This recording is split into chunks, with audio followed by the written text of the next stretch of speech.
we need to talk. We need to talk about mortality. Yeah, maybe I pronounced it wrong. No, I didn't. It was fine. So, for a lot of people, it's death, the end of life. Probably one of those things that is the most depressing thing you can possibly imagine. I'm trying to think of other things that are depressing. 9 to 5 work. Been told what to do. Yeah, well, they might not be more depressing, maybe more pressing though. And when you're very young, growing up, you always push back on the mortality thing, the fact that life is finite. It's a real biggie, this now. It's one we all struggle with, and we don't like to talk about it. That's the first thing. We don't like to think about it. Yeah, that's pretty true now, we don't like to think that we're going to die and that there's an end. And that's quite healthy, that's quite normal. Nothing wrong with that. But we are. We're all going to die one day. It's only now, I suppose, as I enter my 48th year, whatever, 40 something. Let's stick at 40 or something. That sounds better. That you start thinking about these things. You start to know more and more people who've died, and you start thinking about it, And yeah, it's interesting. It's interesting, and it shouldn't be depressing, and it shouldn't be sad. And I don't want to upset anybody out there. Don't get upset. It's a fact of life. You know what? From the moment you're born, you live with the fact that you could die. And yeah, the end of life can be a cruel mistress. It can be unjust, it can be silly, it can be stupid, it can be peaceful, it can be calm, it can be a good way to bow out. It can be all of those things. I suppose pretty much like life itself, really, and that's sort of how I look at it. Yeah, you know what? Of course you're gonna fear death because it's the end of something. I fear lots of the ends of things, and that's the biggie, of course. But I think you need to put it into context. I think it was Richard Dawkins, and there's a few other people have mentioned that we're actually extremely lucky to ever have been born. I mean, the probability, the chances, the stats are like ridiculous. I mean, we really shouldn't be here. I count myself very lucky to be here. I count myself very lucky to be here. 47, hopefully 48 in November. I'm feeling pretty good, if I'm honest. And ironically, typically human.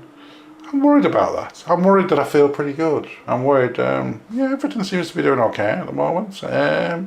It's like I should expect something to be going wrong, I mean, that's a human thing, isn't it? It's just crackers. So I'm feeling pretty good.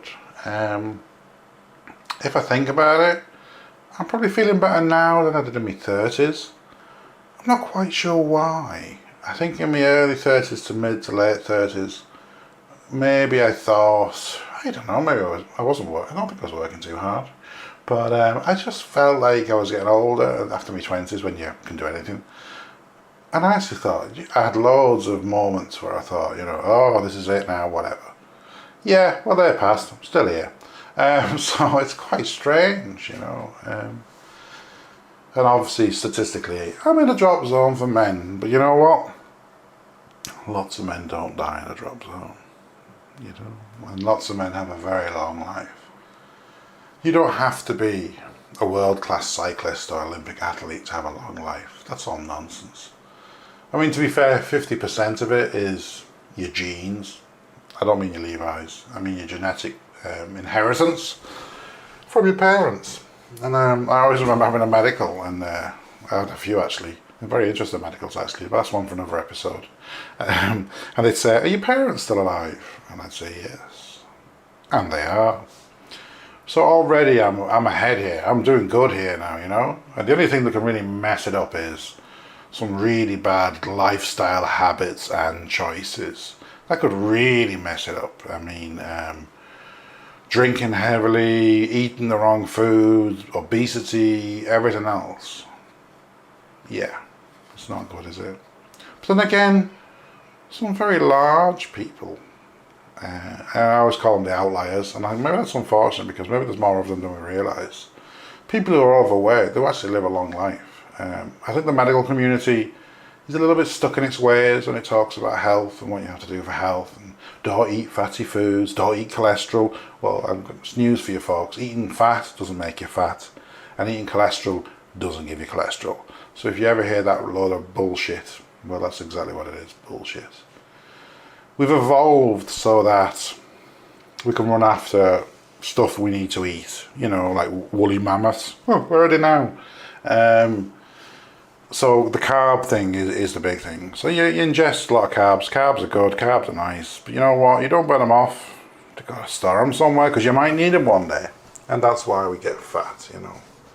And I don't think it should be a negative thing, the fatness thing. And that's getting quite popular now in a lot of countries. But I think we should look at why, where, how, and how we can address this. We're intelligent beings. Do you know what? Okay, we didn't hang around with dinosaurs. That's a myth.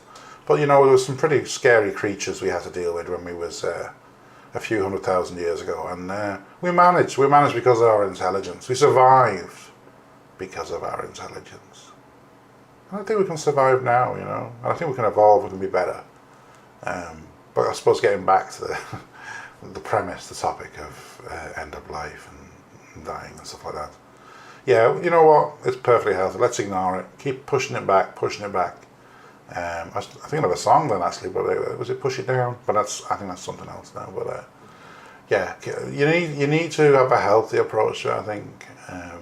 To fear it is healthy. To think about it a lot, that's not healthy. But now as I get a bit older, every second actually, I'm just looking at the counter on me dictaphone. Oh, so yeah, 7 minutes in now, I'm getting older, that's good. It's better than the alternative. But I'm feeling pretty good. I don't feel, you know, ill in any way. I've got most of my faculties, physically and mentally, I think. And in some ways I'm feeling like I'm in the prime of my life. Yeah, it's a combination of middle-aged intelligence with 30, 40 years of experience. It's an interesting mix, because I know there's a lot of really clever people out there just left university, which is great, it's wonderful, cleverer than me, fair play to them. They can really help society, but they don't have the mix. It's the mix that makes, I think, all the difference. So I'm feeling pretty good at my age. I could drop dead tomorrow, this evening, who knows.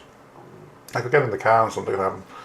But your whole life is lived in that manner. We always have risk, and if you let risk win, well, you'll stay in your house and die, won't you?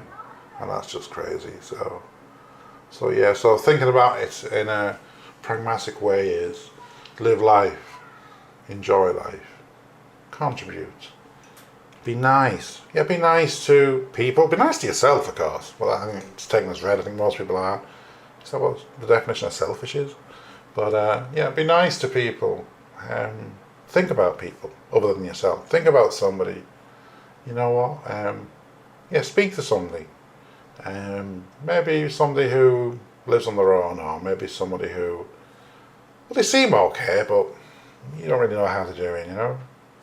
Yeah, maybe just reach out and just go, hello. Well, that's Little Lionel Richie, sorry, wrong episode. But I think it's important that we live our lives, and whether our lives are a few years, whether our lives are decades, whether our lives are over 100 years, I think you need to get the most out of life. The goal isn't longevity. The goal isn't to live forever. The goal isn't to live to 100 years. I mean, can you imagine living to 120? The last 40, 50 years was just horrible. What good is that, you know, to anybody? But I do have a lot of time for people who get over 100, especially when they're very sprightly, and that's always good. But yeah, live your life, enjoy your life, because you know what? You never know when it might end.